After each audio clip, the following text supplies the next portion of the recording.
नमस्कार। दिन भर की तमाम खास खबरों को लेकर हम हाजिर हैं न्यूज नाइट में। ऋषि सुनक ने आज शाम ब्रिटेन के प्रधानमंत्री का पद संभाल लिया। 10 डाउनिंग स्ट्रीट पहुंचने के बाद अपने पहले संबोधन में उन्होंने उम्मीदों को और नई ऊंचाइयों पर पहुंचा दिया है। एक तरफ तो ये उनके विश्वास को दिखाता है, तो साथ ही ये भी बताता है कि चुनौतियां कितनी बड़ी हैं। लेकिन यहां भारत में सुनक को लेकर एक नई राजनीतिक बहस भी छिड़ गई है। क्या है ये मुद्दा, क्या है ये बहस, बताएंगे आपको पूरी खबर। वहीं दूसरी खबर की बात करें, पराली की समस्या एक बार फिर से दिल्ली वालों का दम घोटने को उतारू दिखती है। वहीं राजनीति का गुबार भी थमने का इस मुद्दे पर नाम नहीं ले रहा। लेंगे इसका भी जायजा और साथ में होगी दिन भर की कुछ और महत्वपूर्ण खबरें। मैं हूं प्रकाश दास और शुरुआत सुर्खियों के साथ। भारतीय मूल के ऋषि सुनक बने ब्रिटेन के 57वें प्रधानमंत्री। लिज ट्रस के औपचारिक रूप से इस्तीफा देने के बाद सुनक ने बकिंघम पैलेस पहुंचकर ब्रिटेन के राजा चार्ल्स से की मुलाकात। चार्ल्स ने सुनक को किया प्रधानमंत्री नियुक्त, सरकार गठित करने का दिया न्योता। दुनिया भर में बधाइयों का तांता। प्रधानमंत्री बनने के बाद पहली बार ब्रिटिश पीएम ऋषि सुनक ने किया देश को संबोधित। मौजूदा आर्थिक चुनौतियों से निपटने के लिए काम करने का जताया संकल्प। आर्थिक स्थिरता लाने और विश्वास बहाल करने को बताया प्रमुख एजेंडा। आने वाले समय में मुश्किल फैसलों का दिया संकेत।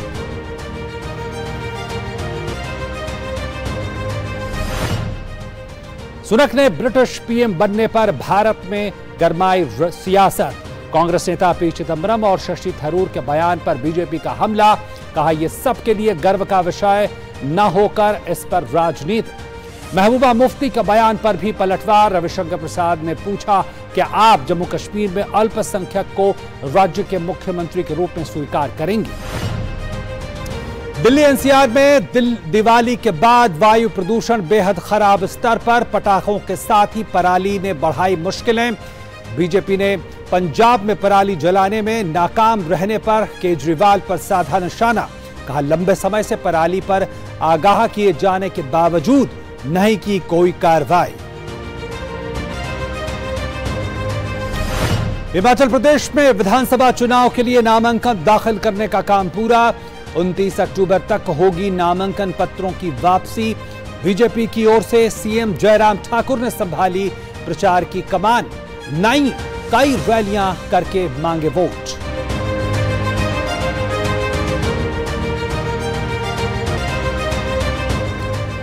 गूगल की मनमानी पर सरकार की नकेल। प्ले स्टोर नीतियों में अपनी दबदबे की स्थिति का दुरुपयोग करने के लिए भारतीय प्रतिस्पर्धा आयोग ने गूगल पर लगाया 936.44 करोड़ रुपए का जुर्माना। अक्टूबर में दूसरी बार लगा गूगल पर जुर्माना।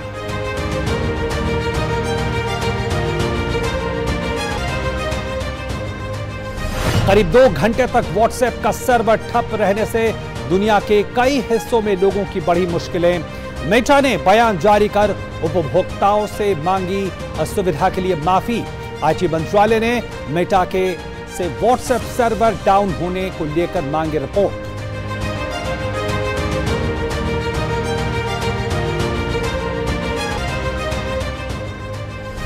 भारत सहित दुनिया के कई हिस्सों में दिखा इस साल का दूसरा और अंतिम सूर्य ग्रहण।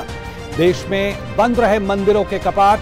श्रद्धालुओं ने तमाम नदियों और सरोवरों में लगाई आस्था की डुबकी।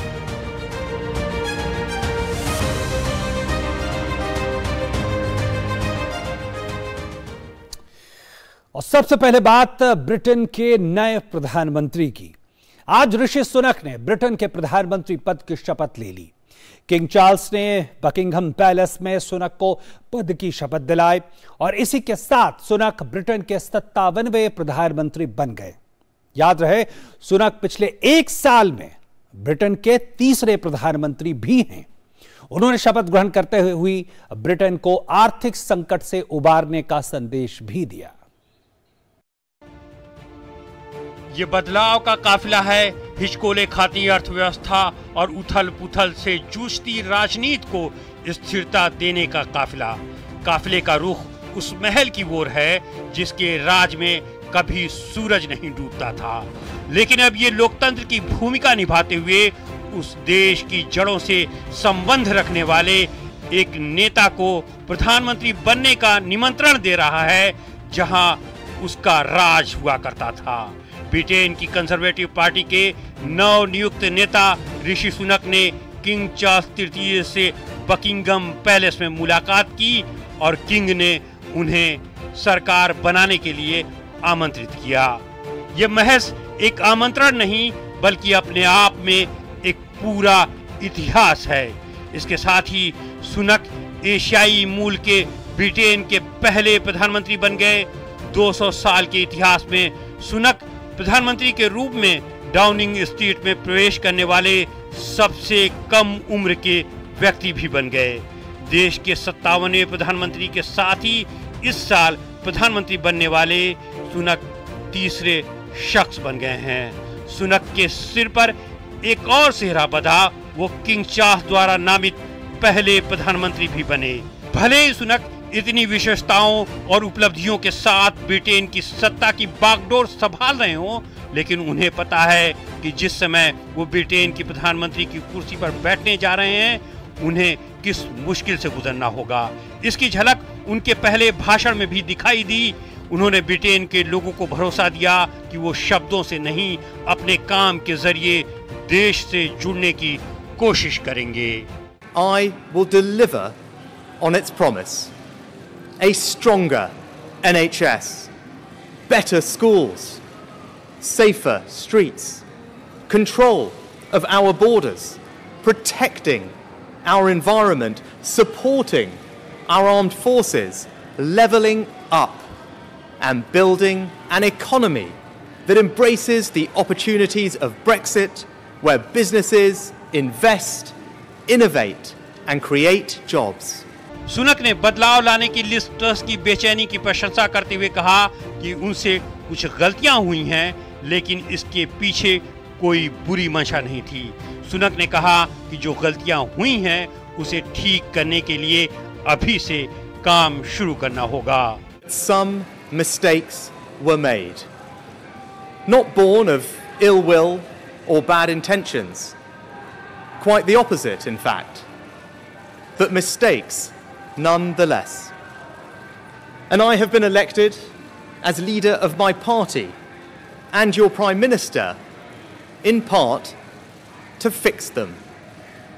And that work begins immediately.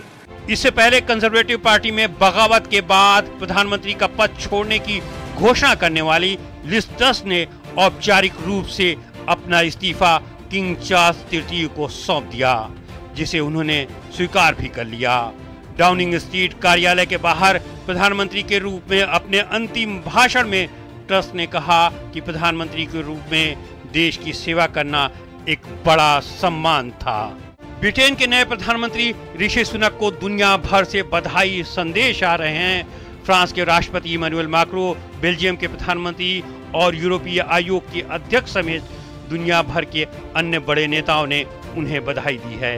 Macron ने अपने बधाई संदेश में कहा कि हम एक साथ मिलकर इस समय की चुनौतियों से निपटने के लिए काम करना जारी रखेंगे। सुनक के सामने रिकॉर्ड स्तर पर पहुंच चुकी महंगाई समेत अन्य चुनौतियां हैं जिससे उन्हें सावधानी पूर्वक निपटना होगा। यूक्रेन पर रूस के हमले और मॉस्को पर पश्चिमी देशों द्वारा लगाए गए प्रतिबंधों की वजह से यूरोप की ऊर्जा सप्लाई बाधित हो गई है, जिसके चलते प्रति परिवार ऊर्जा की कीमतें एक साल पहले के मुकाबले 3 गुना बढ़ गई हैं। सितंबर में पार्टी नेतृत्व के चुनाव के दौरान सुनक ने एनर्जी टैक्स को बढ़ाकर राजस्व में इजाफा करने की योजना का जिक्र किया था। इस वजह से आने वाले दिनों में घरेलू और कॉर्पोरेट दोनों सेक्टर में डिमांड पर भी असर पड़ेगा। ऐसे में आवश्यक वस्तुओं की कीमतें और बढ़ सकती हैं। दूसरी ओर ब्रिटेन की अर्थव्यवस्था सुस्ती के दौर से गुजर रही है। ऐसे में उन्हें अपनी आर्थिक नीतियों को लागू करना इतना आसान नहीं होगा। जल्दी नेतृत्व परिवर्तन के कारण कंजर्वेटिव पार्टी की लोकप्रियता में भारी गिरावट दर्ज की गई है। ब्रिटेन वासियों में पार्टी की छवि को बरकरार रखना भी उनके लिए बड़ी चुनौती होगी। हालांकि सुनक ने अपने भाषण में साफ कर दिया है कि यूक्रेन युद्ध से पैदा हुए हालात से सबको मिलकर लड़ना होगा। Bureau report, DD news. तो उम्मीदें तो हैं, लेकिन साथ साथ ऋषि सुनक के सामने चुनौतियों का अंबार भी खड़ा है। बहरहाल, ब्रिटेन में भारतीय मूल के ऋषि सुनक आज प्रधानमंत्री बन गए हैं। किंग चार्ल्स की ओर से ऋषि सुनक को ब्रिटेन का नया प्रधानमंत्री घोषित किया गया। प्रधानमंत्री बनने के बाद अपने पहले टेलीविजन भाषण में सुनक ने यह कहा कि वो इस समर्थन का पूरी ईमानदारी के साथ निर्वहन करते हुए लोगों के लिए काम करेंगे। ब्रिटेन के नए प्रधानमंत्री ने कहा कि वो जल्दी ही अपनी कैबिनेट का गठन कर लेंगे।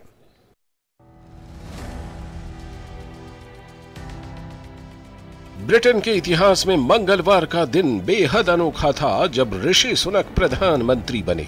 ब्रिटिश संसद में गीता पर हाथ रखकर शपथ लेने वाले ऋषि सुनक हिंदू परंपराओं में ही पले बढ़े हैं। जालंधर के रामदास सुनक और सुहाग रानी सुनक काफी पढ़े लिखे परिवार से ताल्लुक रखते थे, जो 1935 में केन्या पहुंचे एक नौकरी करने। जालंधर के इस दंपत्ति ने 40 के दशक में ब्रिटेन को अपना ठिकाना बना लिया। रामदास और सुहाग रानी सुनक के 6 बच्चे हुए, जिनमें से एक थे यशवीर सुनक।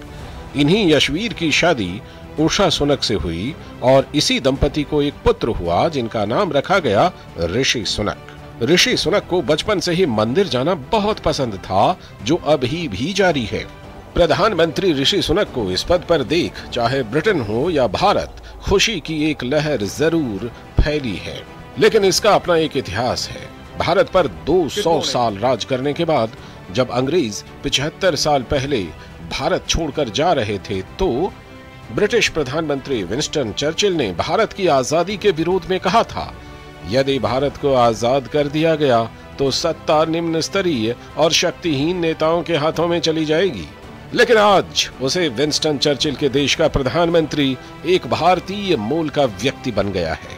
यही नहीं, 200 साल तक राज करने वाले अंग्रेजों के देश में ही आज भारतीयों का दबदबा बढ़ रहा है, विशेषकर शिक्षा, चिकित्सा, सूचना तकनीक और अब राजनीति भी। सुनक भारतीय मूल के ब्रिटिश नागरिकों और समाज के एक बड़े वर्ग के लिए उम्मीद की किरण बनकर उभरे हैं। इतने सारे एशियाई यहाँ रह रहे हैं और मैं इस देश में लगभग 42 साल से रह रही हूँ। यह एक लंबा समय है, इसलिए जब आप एक बहुसांस्कृतिक समाज में रह रहे हैं, ये संभव है। इसलिए ऋषि भी इस पद पर पहुँच रहे हैं। हाँ, एक भारतीय के रूप में यह गर्व की अनुभूति है। मैं उन्हें पसंद करता हूँ। सुनक का प्रधानमंत्री बनना यूके की अर्थव्यवस्था के लिए भी अच्छा है। एशियाई लोग हर किसी की मदद करते हैं। वास्तव में आप जानते हैं कि मेरा क्या मतलब है। रंग मायने नहीं रखता, हम सब इंसान हैं। उम्मीद है कि वह अपना सर्वश्रेष्ठ प्रदर्शन करेंगे। ये तो बात हुई लंदन के आम और खास के विचारों की। भारत में भी खासकर पंजाब के लोग भी उत्साहित दिखे। इंग्लैंड एक ऐसी कंट्री जिस कंट्री ने कभी हिंदुस्तान पे राज किया था, और वहाँ के प्रधानमंत्री अगर इंडियन मूल का कोई व्यक्ति वहाँ का प्रधानमंत्री बनता है तो भारतवासियों के लिए बहुत ही गर्व की बात है। अगर आज किसी भी भारतीय से आप पूछेंगे तो आज वो बहुत गर्व महसूस कर रहा होगा कि हमारे में से कोई एक आज उस देश का प्रधानमंत्री बना है कि जिसने हम पे कम से कम 100 साल से ऊपर राज किया है। वहीं सुनक के श्वशुर इन्फोसिस के सह संस्थापक नारायण मूर्ति ने अपनी पहली प्रतिक्रिया में कहा कि ऋषि को बधाई, हमें उन पर गर्व है और हम उनकी सफलता की कामना करते हैं। हमें विश्वास है कि वो ब्रिटेन के लोगों के लिए अपना सर्वश्रेष्ठ प्रदर्शन करेंगे। ऋषि सुनक ने पद संभाल लिया है। चुनौतियां काफी हैं, लेकिन ब्रिटेन के लोगों के साथ साथ भारत की शुभकामनाएं निश्चित रूप से उनके साथ हैं। Bureau report, DD news.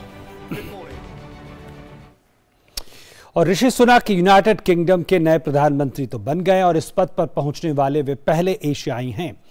उनकी इस उपलब्धि से जहां देश भर में खुशी का माहौल है, वहीं कांग्रेस नेता पी चिदंबरम और शशि थरूर ने एक नई बहस को जन्म दिया है। क्या है ये बहस, देखिए इस रिपोर्ट में।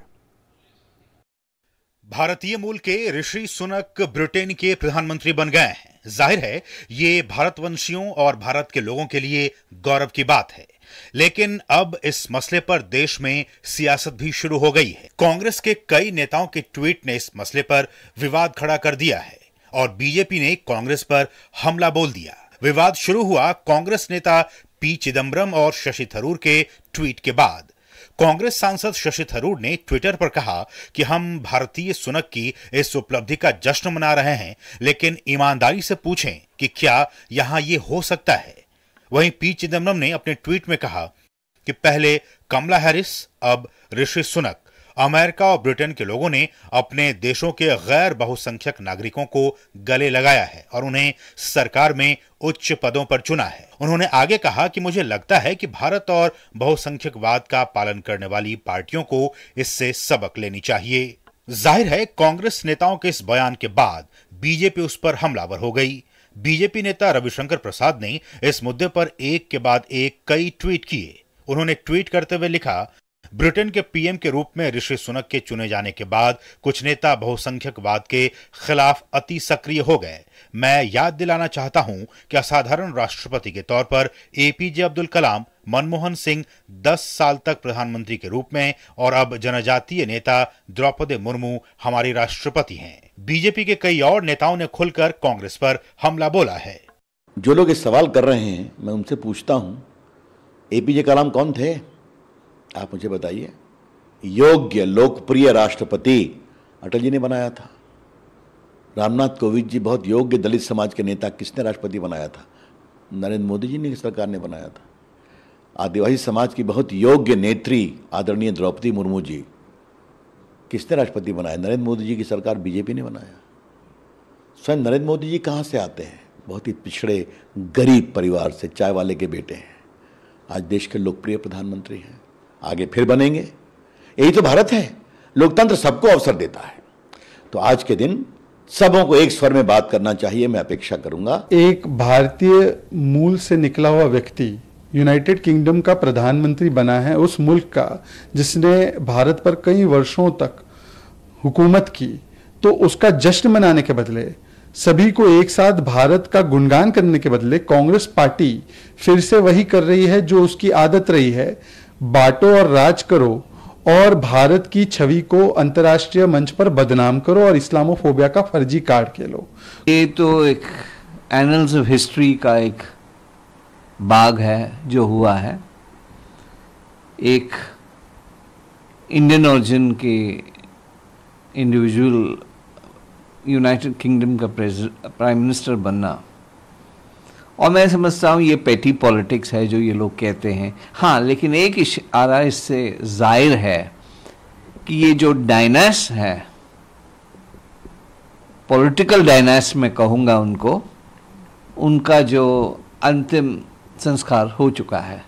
वहीं जम्मू कश्मीर की पूर्व मुख्यमंत्री और पीडीपी प्रमुख महबूबा मुफ्ती ने कहा कि ब्रिटेन ने एक अल्पसंख्यक को अपने प्रधानमंत्री के रूप में स्वीकार किया है। वहीं बीजेपी नेता और पूर्व केंद्रीय मंत्री रविशंकर प्रसाद ने पलटवार करते हुए पूछा कि महबूबा मुफ्ती, क्या आप जम्मू कश्मीर में अल्पसंख्यक को राज्य के मुख्यमंत्री के रूप में स्वीकार करेंगी? मैंने महबूबा जी से एक ही सवाल पूछा है और मुझे उनके उत्तर की अपेक्षा है। महबूबा जी, क्या आप जम्मू एंड कश्मीर में किसी अल्पसंख्यक गैर मुस्लिम को मुख्यमंत्री के रूप में स्वीकार करेंगी? ये मैंने सवाल पूछा है, देखता हूं कब उत्तर देती है। जाहिर सी बात है कि हम सभी को ऋषि सुनक की सफलता के लिए उनकी तारीफ करने की जरूरत है, लेकिन कुछ विपक्षी नेता इसे भी सियासी रंग देने की कोशिश कर रहे हैं। Bureau report, DD news. तो आखिर ऋषि सुनक के ब्रिटेन के प्रधानमंत्री बनने के मायने क्या हैं? क्या असर वहां की राजनीति पे पड़ेगा? क्या भारत से भी कुछ हम अपेक्षाएं भारत भी कर रहा है क्या, या भारत ब्रिटेन संबंधों पर क्या असर पड़ेगा? इन तमाम मुद्दों पे हम बात करेंगे विशेषज्ञों से कार्यक्रम के दूसरे हिस्से में। फिलहाल रुक रहे हैं एक छोटे से ब्रेक के लिए। क्या बात है, बहुत फिट लग रहा है। 3 महीने में पैसे डबल, वाह! फास्ट और हाई रिटर्न्स भी। क्या स्कीम है? कल तो नहीं थी यहाँ। और कल होगा भी नहीं। तूने कभी 5 ओवर में डबल सेंचुरी मारी है? ऐसे स्कीम के बहकावे में आके हम धोखा खा सकते हैं। और आरबीआई कहता है अपना पैसा सुरक्षित रखो और समझदारी से निवेश करो। अगर ज्यादा रिटर्न के पीछे भागोगे तो रिस्क भी उतना ही उठाओगे। और फास्ट रिटर्न से बच के, और फास्ट बॉलिंग से भी। आरबीआई कहता है जानकार बनिए, सतर्क रहिए। हमारा देश भारत आजादी का अमृत महोत्सव मना रहा है। आइए हम इस महोत्सव में भाग लें। मैं एक वकील हूँ। हमारा जीवन देश के नागरिकों को इंसाफ और न्याय दिलवाने में बीतता है, पर अब हम उन्हें न्याय दिलवाना चाहते हैं जिन्हें न्याय नहीं मिल पाता। मैं बात कर रहा हूँ उन सड़क पर रहते हुए बच्चों की जिन्हें आपने कई बार देखा होगा। कोई बच्चा दिव्यांग होता है, कोई बाल मजदूर, कोई परिवार से बिछड़ा। जब भी हम ऐसे किसी बच्चे को सड़क पर देखें तो ये हम सभी का देश के प्रति कर्तव्य है कि हम NCPCR के सिटीजन पोर्टल पर सूचना दें। सड़क पर रह रहे बच्चों की मदद हम व्यक्तिगत क्षमता में, प्रोफेशनल के रूप में या किसी संगठन के माध्यम से भी कर सकते हैं।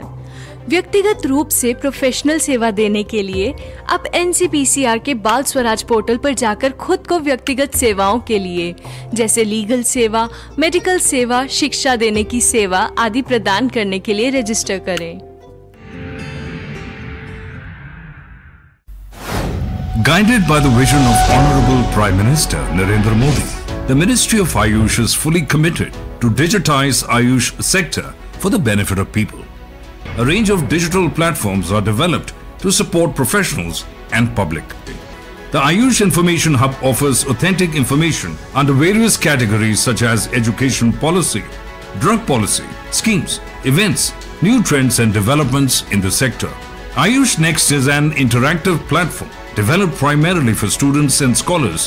Ayush Soft is developed with a vision to convert classical Ayurvedic texts into comprehensive and authentic IT-based knowledge repository. In this phase, Ayurvignana, an Ayurvedic encyclopedia, and Shabdanidhi, a glossary of Ayurvedic terminology, have been made available for Ayurveda fraternity. Ayush GIS has been developed for mapping of facilities under categories such as health facilities, colleges, doctors, students. It is a matter of great pride that these platforms have been launched by the Honorable Prime Minister.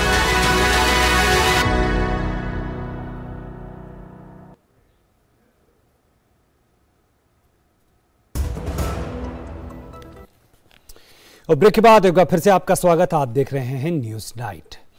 Himachal Pradesh विधानसभा चुनाव के लिए नामांकन दाखिल करने का आज आखिरी दिन रहा और 27 अक्टूबर तक नामांकन पत्रों की जांच होगी और 29 अक्टूबर तक नामांकन पत्र वापस लिए जा सकेंगे। राज्य में 17 अक्टूबर से नामांकन प्रक्रिया शुरू हुई थी और पहले दिन कोई भी नामांकन नहीं हुआ था। 18 अक्टूबर को 2 उम्मीदवारों ने नामांकन पत्र भरे थे। इसके बाद नामांकन प्रक्रिया में तेजी देखने को मिली। 19 अक्टूबर को 9 उम्मीदवारों, 20 अक्टूबर को 38 उम्मीदवारों और 21 अक्टूबर को सर्वाधिक 206 उम्मीदवारों ने पर्चे भरे। इस तरह सोमवार तक 255 उम्मीदवारों ने नामांकन दाखिल किया था। 22, 23 और 24 अक्टूबर को अवकाश की वजह से नामांकन नहीं भरे गए। भाजपा और कांग्रेस के सभी प्रमुख नेता पहले ही अपना नामांकन दाखिल कर चुके हैं। और हिमाचल प्रदेश में मंगलवार को नामांकन के आखिरी दिन पर्चा भरने से चंद घंटे पहले कांग्रेस ने अपनी आखिरी लिस्ट जारी की। हमीरपुर सीट से कांग्रेस ने अपने प्रत्याशी के नाम का ऐलान किया है। कांग्रेस की केंद्रीय चुनाव समिति ने हमीरपुर विधानसभा सीट से डॉक्टर पुष्पेंद्र वर्मा को प्रत्याशी बनाया है। डॉक्टर वर्मा मौजूदा समय में हिमाचल प्रदेश मेडिकल एसोसिएशन के महासचिव हैं।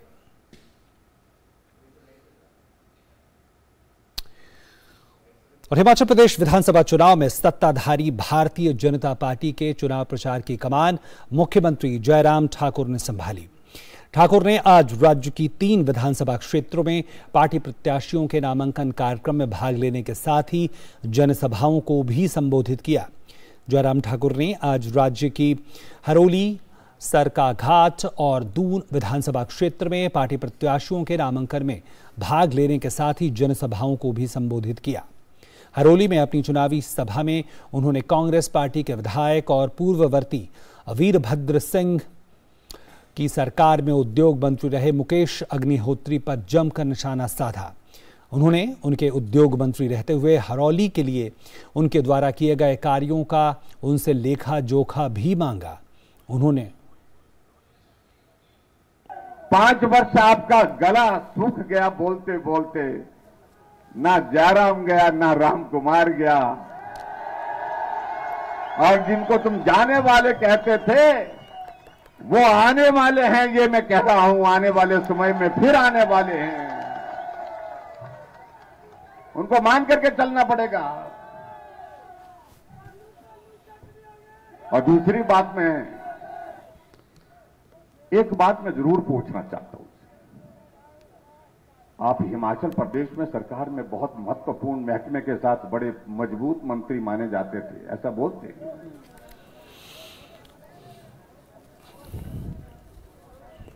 उद्योग का महकमा आपके पास था, लेकिन प्रदेश में उद्योग को आगे बढ़ाने में आपका योगदान क्या है, ये बहुत बड़ा प्रश्न चिन्ह आपके बड़े होने के बावजूद भी लगा रहा। क्या हिमाचल प्रदेश में कोई नई इंडस्ट्री स्थापित करने में आप सफल हुए? क्या आप इंडस्ट्रियल सेक्टर को हिमाचल प्रदेश में उसका एक्सपेंशन करने के लिए आपने कुछ काम किया? नहीं किया। क्या यह सत्य नहीं है कि इस विधानसभा क्षेत्र के ऊना पूरे इस जिले में कुछ लोग ऐसे थे जो विवादास्पद थे, जिन पर कई तरह के प्रश्न खड़े किए जाते थे, उन सब बातों को लेकर के आप हमेशा मौन रहे। और जहां तक भाई राम कुमार जी ने कहा कि इन 5 वर्षों में हम ये नहीं कह रहे कि हमने चिट्टा खत्म कर दिया, लेकिन उसके बावजूद चिट्टे पर अगर नियंत्रण हुआ तो इन 5 वर्षों में हुआ। किसी के बच्चे को बर्बाद होने से बचाने के लिए हमने काम करने की कोशिश की है।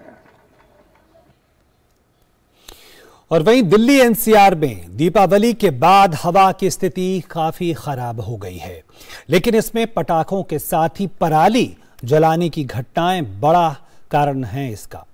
ऐसे में इस मुद्दे पर राजनीति भी तेज हो गई है, लेकिन इन सब के बीच दम घोटू आबो हवा में आम जनता सांस लेने को मजबूर है।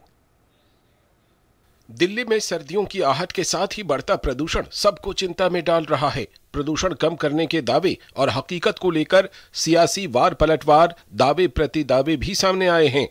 एक ओर केजरीवाल लगातार कई मीडिया रिपोर्ट्स और सीपीसी के आंकड़ों पर संतोष जताकर अपनी पीठ थपथपा रहे हैं, तो दूसरी ओर भाजपा आईटी सेल के हेड अमित मालवीय केजरीवाल के दावों की पोल खोल रहे हैं। मालवीय ने एक वीडियो ट्वीट किया है जिसमें केजरीवाल पराली को लेकर कई दावे करते हुए नजर आ रहे हैं। उन सारे फैक्ट्री वालों को मैंने दिल्ली बुला के उनसे बात की। आप सोच के देखो, अगर पूरे पंजाब के अंदर हम इतनी सारी फैक्ट्रियां लगा दें जो पराली को इस्तेमाल करके कोयला बनाने लगे, बिजली बनाने लगे, एक तो किसान को 1000 रुपए एकड़ के हिसाब से पराली के पैसे मिलने लगेंगे, जलाने की जरूरत नहीं पड़ेगी, और वो फैक्ट्री वाला खुद आपकी पराली काट के ले जाएगा, आपका कोई पैसा नहीं लगेगा, आपको 1000 रुपए एकड़ मिलेगा। दिल्ली की मौजूदा वायु गुणवत्ता पर पंजाब और हरियाणा में किसानों द्वारा जलाई जाने वाली पराली भी बड़ा कारण है। आम आदमी पार्टी की पंजाब में सरकार बने 6 महीने से भी ज्यादा का वक्त हो चुका है, लेकिन राज्य सरकार ने किसानों को न तो सहूलियत ही दी और न ही पराली जलाने की घटनाओं पर कोई अंकुश। दिल्ली भाजपा के अध्यक्ष आदेश गुप्ता ने भी पराली को लेकर सवाल उठाए हैं। दिल्ली के मुख्यमंत्री अरविंद केजरीवाल पिछले 2 साल से जब भी दिल्ली में पॉल्यूशन बढ़ता था तो पंजाब में पराली को दोष देते थे। आज वो उन घटनाओं को क्यों नहीं रोक पा रही उनकी सरकार? पंजाब में आम आदमी पार्टी की सरकार बिल्कुल फेल हो गई है पराली के प्रदूषण के कारण, पराली के प्रदूषण पर रोक लगाने के लिए। और यही कारण है कि पूरे उत्तर भारत में, चाहे वो हरियाणा हो, दिल्ली हो, एनसीआर हो, वहाँ जो एयर क्वालिटी इंडेक्स बढ़ा है, जिस तरह से PM10 और PM 2.5 बढ़ा है, उसका कारण पराली, पंजाब में पराली जलना है। पंजाब में पिछले 10 दिनों में पराली जलाने की घटनाएं लगभग 6 से 7 गुना बढ़ी है और दिवाली के दिन पर 1000 से ज्यादा घटनाएं सामने आई हैं पराली जलाने की, जिससे कि केवल दिल्ली ही नहीं पूरे उत्तर भारत में प्रदूषण फैला है। परंतु सवाल ये बनता है कि केजरीवाल जी की पंजाब की सरकार ने, आम आदमी पार्टी की सरकार ने वहां पर क्या कार्रवाई की है? क्या उन्होंने पराली खरीद ली? क्या उन्होंने बायोडिकम्पोजर छिड़क लिया या नहीं छिड़क पाए क्योंकि वो असफल है? पंजाब के 22 में से 9 जिले राज्यों में पराली जलाने जाने की घटना में मुख्य जिम्मेदार हैं। इनमें संगरूर, मोगा, तरन तारन और फतेहाबाद मुख्य हैं। बीते 9 दिनों के आंकड़ों पर नजर डालें तो पंजाब में कुल 5,617 घटनाएं पराली जलाने की सामने आई हैं। दीपावली की अगली सुबह हवा की गुणवत्ता दिल्ली में औसतन 323 दर्ज की गई। ये बेहद गंभीर श्रेणी का माना जाता है, जबकि दीपावली की सुबह ये 298 मापा गया था। ऐसे में भाजपा नेता केजरीवाल पर हमला कर ये भी कह रहे हैं कि दीपावली पर हुई आतिशबाजी ही प्रदूषण का कारण नहीं है, इसलिए केजरीवाल दीपावली पर ठीकरा फोड़ अपनी जिम्मेदारी से न बचें। केजरीवाल वायु गुणवत्ता में सुधार वाले भ्रामक ट्वीट न करें और पराली जलाने वाली घटनाओं को खत्म करने की ओर गंभीरता से प्रयास करें। वहीं केंद्र सरकार फसल अवशेष प्रबंधन पर केंद्रीय योजना के तहत पहले से ही पंजाब, हरियाणा, उत्तर प्रदेश और राष्ट्रीय राजधानी क्षेत्र दिल्ली को पराली जलाने के कारण दिल्ली राष्ट्रीय राजधानी क्षेत्र में वायु प्रदूषण से निपटने के लिए वित्तीय सहायता प्रदान कर रही है। चालू वर्ष के दौरान केंद्र द्वारा अब तक 601.53 करोड़ रुपए पहले ही जारी किए जा चुके हैं। साथ ही पिछले 4 साल में दी गई राशि में से भी करीब 900 करोड़ रुपए राज्यों के पास उपलब्ध हैं। वायु गुणवत्ता स्वास्थ्य से जुड़ा मामला है, ऐसे में सरकारों को सियासत छोड़ गंभीर प्रयास करने चाहिए। चंद्रशेखर के साथ ब्यूरो रिपोर्ट, डीडी न्यूज। और खबर व्हाट्सएप से जुड़ी हुई। जी हां, आईटी मंत्रालय ने मेटा से व्हाट्सएप सर्वर डाउन होने को लेकर रिपोर्ट मांगी है। मेटा के स्वामित्व वाला इंस्टेंट मैसेजिंग प्लेटफॉर्म व्हाट्सएप आज भारत सहित कई देशों में ठप हो गया था। दोपहर करीब 12 बजे से लोग व्हाट्सएप के जरिए न मैसेज भेज पा रहे थे, न ही कोई मैसेज आ पा रहा था। कई यूजर्स ने दावा किया कि वे लॉगिन करने में भी सक्षम नहीं थे। यूजर प्रोफाइल, फोटो और अपनी जानकारी बदलने में असमर्थ थे। इसके अलावा डाउन टाइम के दौरान फोन नंबर बदलना भी संभव नहीं था।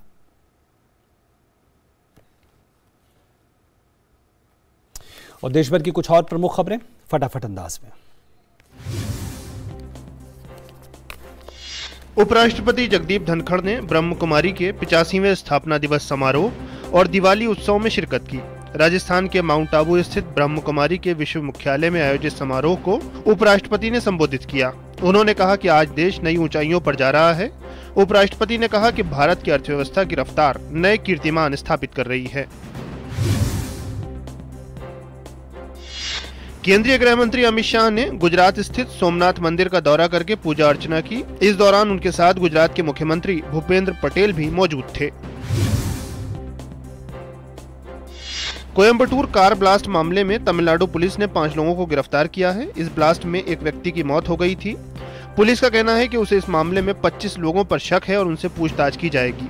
गौरतलब है कि पुलिस ने 23 अक्टूबर को विस्फोट में मारे गए मृतक के घर से विस्फोटक चीजें बरामद की थीं। अरुणाचल प्रदेश की राजधानी ईटानगर के एक बाजार में आग लगने से 700 से अधिक दुकानें जलकर राख हो गईं।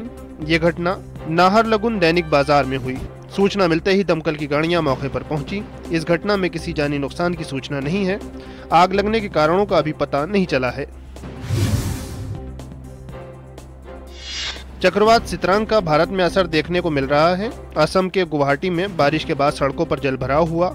रखमिणी गांव और हटी गांव में भारी बारिश के कारण सड़कों पर जलजमाव हो गया। आसाम के नागांव में चक्रवात को लेकर अलर्ट किया गया।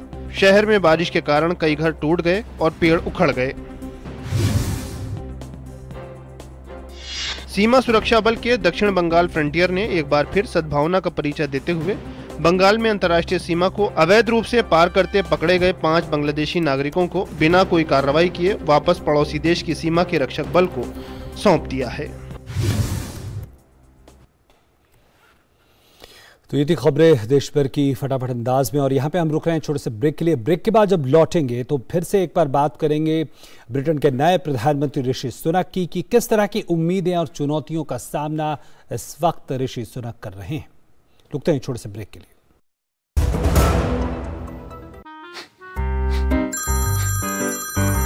सर, आपका केवाईसी अपडेट करना है, नहीं तो अकाउंट और एटीएम कार्ड ब्लॉक हो जाएगा। सावधान सावधान। 2.5 करोड़ का इनाम मुझे। देखिए, अनजाने कॉल्स, फर्जी ईमेल्स, लिंक्स और जाली ऐप से अपना पिन, ओटीपी, पासवर्ड कभी भी किसी के साथ शेयर न करें। आप रहेंगे सावधान तो नहीं होगा नुकसान। आरबीआई कहता है, जानकार बनिए। सतर्क रहिए। Under the visionary leadership of Honorable Prime Minister Shri Narendra Modi, Ayush is scaling newer heights. Current situation presents a right time for Ayurveda and traditional medicines to become even more popular globally. Ayush-based herbal products are being exported as medicine and food supplements in more than 100 countries. Ayush-related training and courses are easily available in more than 20 nations. Ayush is recognized in 16 countries. The Ministry of Ayush has demonstrated its commitment to effectively fight COVID-19 pandemic. It has issued COVID advisories and guidance, recommended yoga and herbal practice for safety. 8,32,445 Ayush COVID warriors enlisted, taking traditional medicine system to the masses. Committed to health and wellness, Ayush is serving humanity with increasing vigor and efficiency.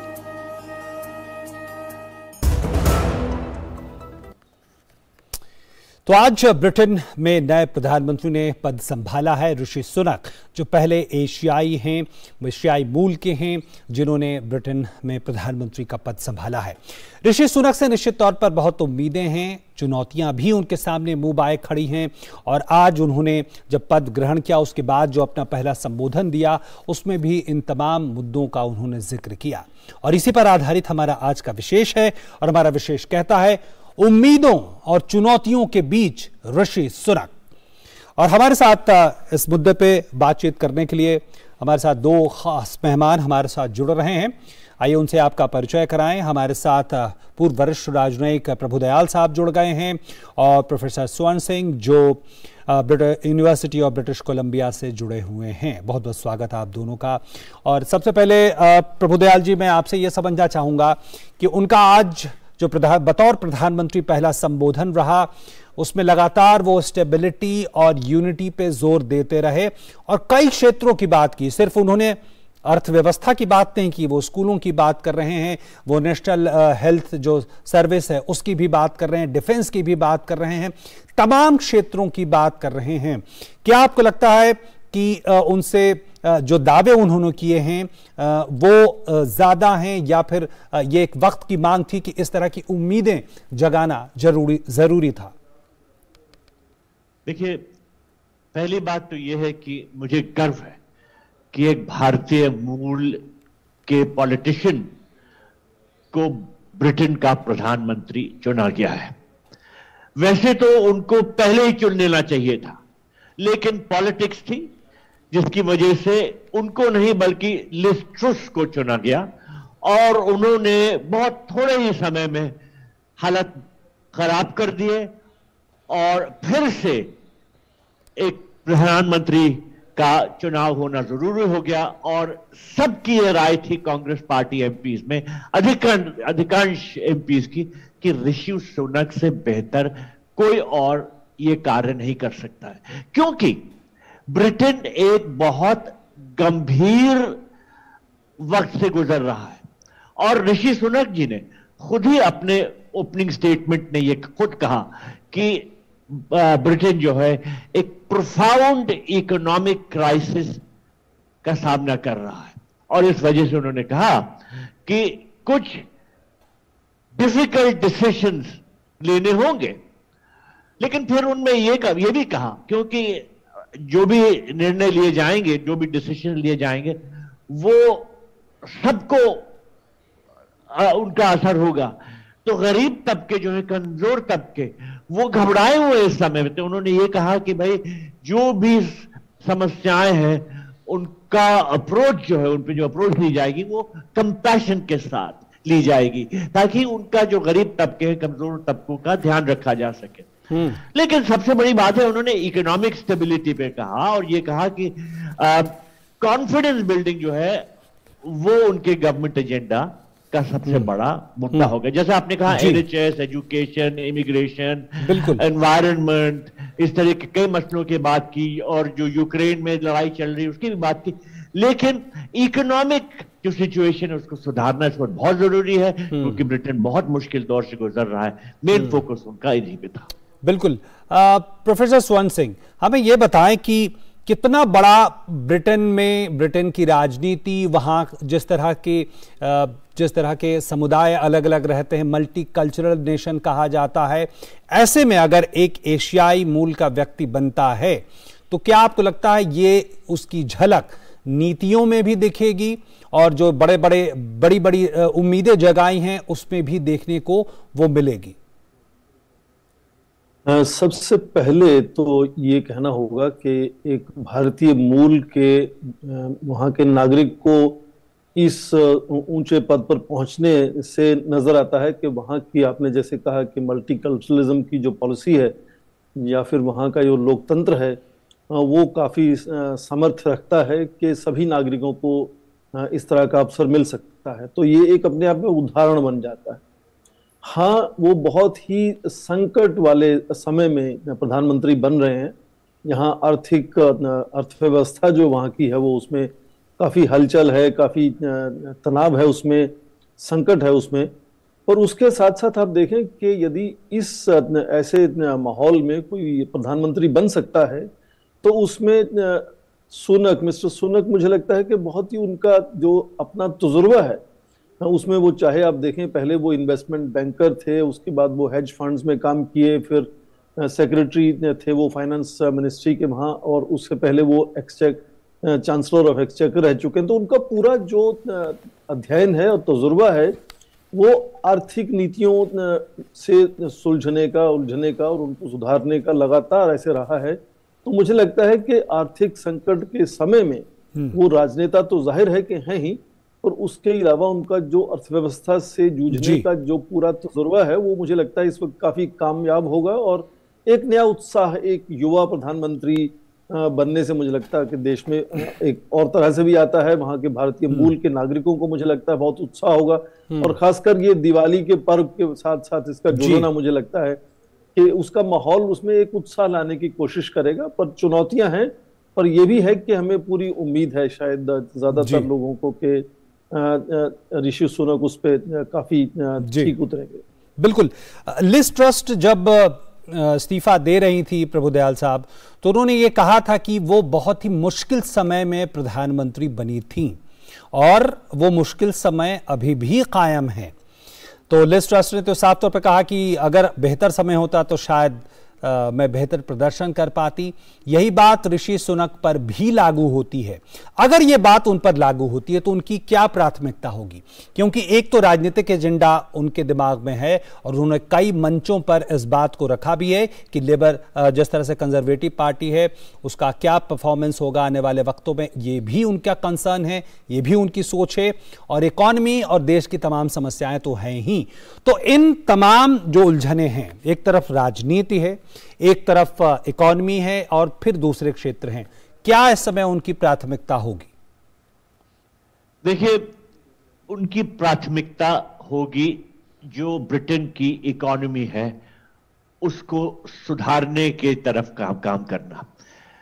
Liz truss ने यह जरूर कहा कि जब उन्होंने प्रधानमंत्री पद का भार संभाला तो ब्रिटेन एक मुश्किल दौर से गुजर रहा था, लेकिन इस बारे में कोई दो राय है ही नहीं कि उन्होंने स्थिति को बद से बदतर कर दिया।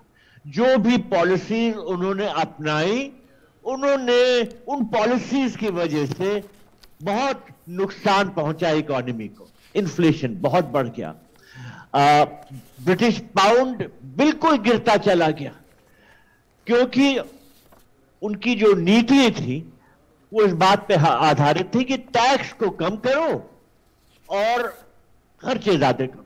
तो ये कहां से हो सकता है? बैंक ऑफ इंग्लैंड को इंटरवीन करना पड़ा और उनकी पॉलिसीज को रोकने के लिए। तो जो आर्थिक हालात थे वो और खराब हो गए। तो इस वजह से ऋषि सुनक इन हालातों की तरफ ध्यान देंगे और उनकी प्राथमिकता ये रहेगी कि किस तरह से ब्रिटेन की जो इकोनॉमिक सिचुएशन है उसको अच्छा किया जाए।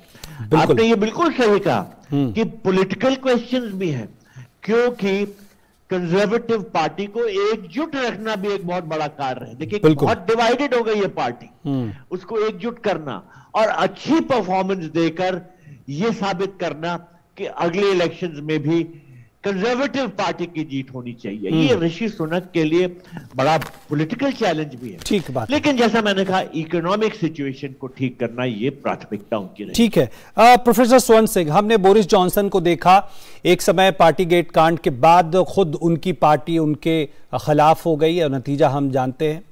फिर हम लिज ट्रस्ट के बारे में भी जानते हैं कि किस तरह उनकी नीतियों की वजह से पार्टी ही उनके खिलाफ एक वक्त तक खड़ी हो गई और नतीजा उसका भी हमने देखा है।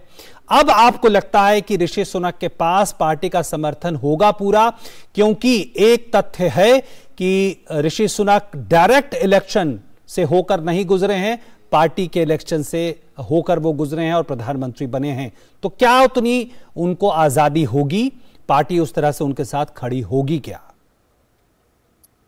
मुझे लगता है कि दो प्रधानमंत्री जब इस्तीफा देने के बाद एक और तीसरे प्रधानमंत्री को चुना जाए तो पार्टी के पास कुछ ज्यादा विकल्प नहीं रहते कि वो बार बार इस तरह के इस्तीफे दिलवाए और एक नए प्रधानमंत्री को फिर से लाए। तो पार्टी को भी अपनी सीमा समझनी होगी मुझे लगता है ऐसे माहौल में। और ऐसे कहा जा रहा है कि इस वक्त करीब 125 मेंबर ऑफ पार्लियामेंट सपोर्ट कर रहे हैं ऋषि सुनक को। तो समर्थन पार्टी का चाहे वो अपनी सीमाओं को समझते हुए हो या उत्साह के साथ सुनक के साथ जुड़ने की कोशिश हो, पार्टी नहीं चाहेगी कि इस वक्त आसानी से एक और नया प्रधानमंत्री सामने लाया जाए। और दूसरी बात ये कि जिस तरह से खुद प्रधानमंत्री लिज ट्रस ने कहा कि उनसे कुछ गलतियां हुई और वो उनको समझती हैं, और इसी बात का जिक्र अपनी पहले भाषण में ऋषि सुनक ने भी किया, तो कुछ हद तक मुझे लगता है कि ये अपेक्षा भी होगी कि बहुत जल्दी से सब कुछ सुधरने वाला नहीं है। माहौल जो है वो उलझा हुआ है, संकट है, उसमें समय लगेगा। और जैसे उन्होंने कहा कि कुछ कड़े निर्णय भी लेने पड़ेंगे इस वक्त, तो ये मुझे उम्मीद है कि पार्टी नहीं चाहेगी कि अगले इलेक्शन में जाने से पहले वो एक और प्रधानमंत्री लाए। करीब करीब आधा समय हो चुका है, 2019 में इलेक्शन हुए थे। तो मुझे लगता है कि उनका जो अपना, मैंने जैसे कहा कि तो जो तजुर्बा है इस फील्ड में और इस तरह का जो माहौल है उसमें वो युवा हैं, इससे मुझे लगता है कि उनको धीरे धीरे चीजें सुधारने का पूरा मिलेगा। इससे उम्मीद कर सकते हैं कि आगे से आगे हालात सुधरेंगे ब्रिटेन। जी बिल्कुल। प्रभुदयाल साहब, अब जरा अंतर्राष्ट्रीय राजनीति, क्योंकि ब्रिटेन हम जानते हैं अंतर्राष्ट्रीय राजनीति का एक प्रमुख खिलाड़ी है, भारत के संदर्भ में सबसे पहले बात करते हैं। और भारत के साथ हम जानते हैं कि नए ट्रेड टॉक्स और ट्रेड एग्रीमेंट्स को लेकर वार्ता चल रही है। पहले टारगेट रखा गया था कि दिवाली तक इसको निपटा दिया जाएगा, पूरा हो जाएगा, लेकिन वो होता हो नहीं दिख रहा। अर्थव्यवस्था की समझ रखते हैं, व्यापार की समझ रखते हैं ऋषि सुनक, तो कैसे आप देखते हैं इस पूरे मुद्दे पर भारत और ब्रिटेन के खासकर आर्थिक संबंधों के लिहाज से? देखिए, पहली बात तो यह है कि हमारे प्रधानमंत्री ने जो ऋषि सुनक को संदेश भेजा, उन्होंने ये साफ जाहिर कर दिया कि चाहते हैं कि ब्रिटेन और भारत एकजुट होकर कार्य करें। उन्होंने कहा, I look forward to working closely together with, और उन्होंने ये भी जिक्र किया कि जो रोड मैप 2030 बनाया गया था, जिसमें तमाम आइटम्स हैं, consular, trade, political, defence, security, सब तरह के आइटम्स जो हैं, कॉन्सुलर, इन सब पे काम करना जरूरी है। तो मुझे लगता है कि अब दोनों देश एकजुट होकर ये जो रोड मैप 2030 पिछले साल बनाया गया था, इस पे काम करेंगे, क्योंकि न सिर्फ भारत के लोगों का, न सिर्फ ब्रिटेन में रहने वाले भारतीय मूल के लोगों का, बल्कि सब नागरिकों का, दोनों देशों के इसी में हित है कि दोनों देश काम करें और जो रोड मैप बनाया गया था, क्योंकि वो बड़ा कॉम्प्रहेंसिव रोड मैप है। अब जो समस्याएं हैं दुनिया के सामने, वो आसानी से हल नहीं की जा सकती। सबसे बड़ी समस्या तो यूक्रेन की लड़ाई है। अब इस पे कैसे काबू किया जाए? भारत डिप्लोमेसी पे जोर देता आ रहा है, अब ब्रिटेन का थोड़ा नजरिया बिल्कुल फर्क रहा है, क्योंकि वो रूस के प्रति ज्यादा सख्त रवैया अपनाना चाहता है और ये राय देता है कि दूसरे देश भी ऐसा रुख अपनाएं। तो थोड़े उसमें डिस्कशंस, काउंटर बैलेंसिंग, ये सब की जरूरत होगी। लेकिन मेरे ख्याल से अब माहौल सही है कि दोनों देश मिलके बिल्कुल कॉम्प्रिहेंसिवली बात करें, न सिर्फ बायलैटरल कोऑपरेशन के बारे में बल्कि मल्टीलैटरल एरिया में भी किस तरह से वो एक दूसरे के साथ कार्य कर सकते हैं। बेहतर माहौल है और निश्चित तौर पर दोनों देश, भारत और ब्रिटेन, एक घनिष्ठ सहयोगी रहे हैं एक तमाम क्षेत्रों में, तो निश्चित तौर पर एक बेहतर मौका और प्रधानमंत्री ने संदेश भी दिया। बहुत बहुत धन्यवाद प्रभुदयाल साहब आपका हमारे साथ जुड़ने के लिए। प्रोफेसर स्वर्ण सिंह आपका भी बहुत बहुत धन्यवाद। और यहां पर रुक रहे हैं एक छोटे से ब्रेक के लिए, बने रहे आप न्यूज नाइट के साथ। और ब्रेक के बाद एक बार फिर से आपका स्वागत, आप देख रहे हैं न्यूज नाइट। नई दिल्ली के कुश्क रोड स्थित आवास पर अपने केंद्रीय राज्य मंत्री जितेंद्र सिंह ने 2 अक्टूबर से 31 अक्टूबर 2022 तक भारत सरकार में आयोजित होने वाले स्वच्छता अभियान 2.0 पर प्रेस वार्ता की। केंद्रीय मंत्री ने आंकड़ों के जरिए इस अभियान की सफलता की सराहना की। मौके पर प्रशासनिक सुधार और लोक शिकायत विभाग के सचिव भी वी श्रीनिवास, सूचना एवं प्रसारण मंत्रालय के सचिव अपूर्व चंद्र, डाक विभाग के सचिव विनीत पांडे, भारतीय कृषि अनुसंधान परिषद के महानिदेशक हिमांशु पाठक समेत प्रसार भारती के सीईओ मयंक अग्रवाल भी मौजूद रहे। साल 2021 में आयोजित स्वच्छ भारत अभियान 1.0 की तर्ज पर 2 अक्टूबर से 31 अक्टूबर 2022 के बीच स्वच्छ भारत अभियान 2.0 की शुरुआत की गई थी। अभियान की सफलता पर बोलते हुए केंद्रीय मंत्री जितेंद्र सिंह ने कहा कि महज 3 सप्ताह में इस अभियान से 254.21 करोड़ रुपए की कमाई हुई है। करीब 40 लाख फाइलों का रिव्यू हुआ है। इस अभियान से दफ्तरों में कबाड़ बने 37.19 लाख वर्ग फीट जगह को स्वच्छ बनाकर जिम, कैंटीन, वेलनेस सेंटर बनाए गए। पूरे अभियान में कुल 68,363 स्थलों का चयन कर उसे स्वच्छ और सुंदर बनाया गया है। In 4 weeks, the government has added 252 crore to the state exchequer just from junk. That is one new which will be picked up. आपके एडिटर उसको उठाएंगे तो थोड़ी देर में भी सब एडिटर आ कहीं पे। दूसरी जो उठेगी कि 37.19 lakh square feet of area got vacated, जिसमें एक पूरा का पूरा मॉल बन सकता था, पूरे शास्त्री भवन बन सकता। अभियान में डाक विभाग, रेलवे, रक्षा, गृह समेत सभी मंत्रालयों ने महत्वपूर्ण भूमिका निभाई है। पुरानी फाइलें हटाकर दफ्तर की 90% फाइलों को ई फाइल में तब्दील किया गया है। साल 2021 में भी इस अभियान को 1.0 के नाम से चलाया गया था। अभियान से करीब 12 लाख वर्ग फुट जगह की सफाई के साथ कबाड़ के निपटारे से 62 करोड़ रुपए की कमाई हुई थी। स्पेशल कैंपेन 2.0 में केवल यही नहीं है कि हम जो है केवल स्वच्छता करें और अपने कागज की छटनी करें। हमारा उद्देश्य ये भी है कि हम अपने जो हमारी व्यवस्था है उसमें भी सुधार लाए, जिस पे हम काम कर रहे हैं। और इससे निश्चित ही हमारे मीडिया जो ग्रुप्स हैं उनको आगे लाभ होगा जब हम इसको ई बिलिंग पे लेकर जाएंगे। इस अभियान से न केवल दफ्तरों में कार्यस्थल बढ़े हैं, इलेक्ट्रॉनिक से लेकर बाकी कचरों का निपटारा हुआ है, बल्कि मंत्रालयों में काम का सुंदर वातावरण तैयार हुआ है। धीरज कुमार की report, DD news, Delhi. Search engine Google की मनमानी रोकने के लिए भारतीय प्रतिस्पर्धा आयोग यानी सीसीआई ने एक बार फिर जुर्माना लगाया है। प्ले स्टोर नीतियों में अपनी दबदबे की स्थिति का दुरुपयोग करने के लिए भारतीय प्रतिस्पर्धा आयोग ने गूगल पर 936.44 करोड़ रुपए का जुर्माना लगाया है। गूगल को एक निर्धारित समय सीमा के भीतर अपने कामकाज के तरीके को संशोधित करने का निर्देश भी दिया गया है। सीसीआई ने गूगल को आदेश दिया है कि गूगल किसी भी ऐप निर्माता को उसका ही पेमेंट सिस्टम प्रयोग करने के लिए बाध्य नहीं कर सकता है।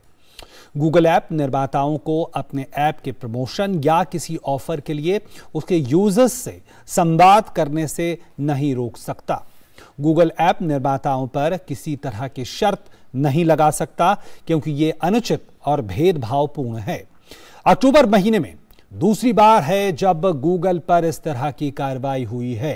इससे पहले सीसीआई की ओर से करीब 1337 करोड़ रुपए का जुर्माना लगाया गया था।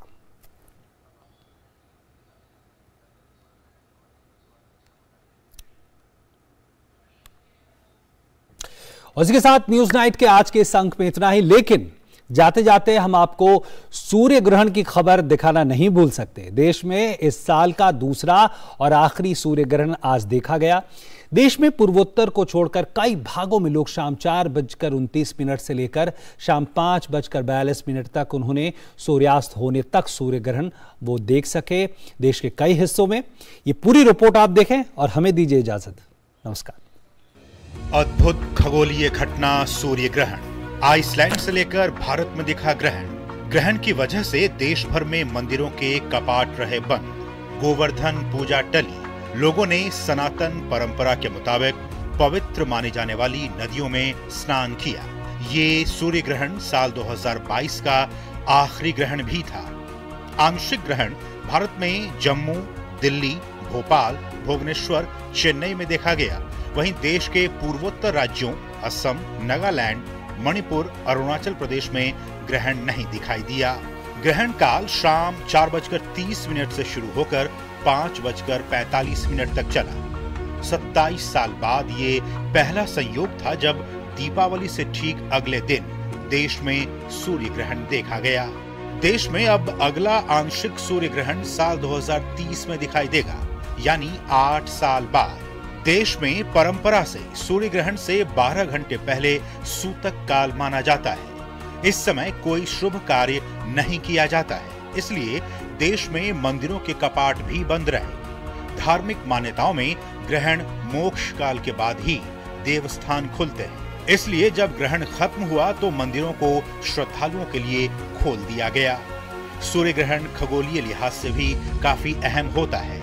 विज्ञान के मुताबिक अपने अक्ष पर परिक्रमा करते पृथ्वी और सूर्य के बीच एक सीधी रेखा में चंद्रमा जब आ जाता है तो यही वजह है कि पृथ्वी के उस अंश पर सूर्य थोड़े समय के लिए नहीं दिखाई देता। Bureau report, DD news.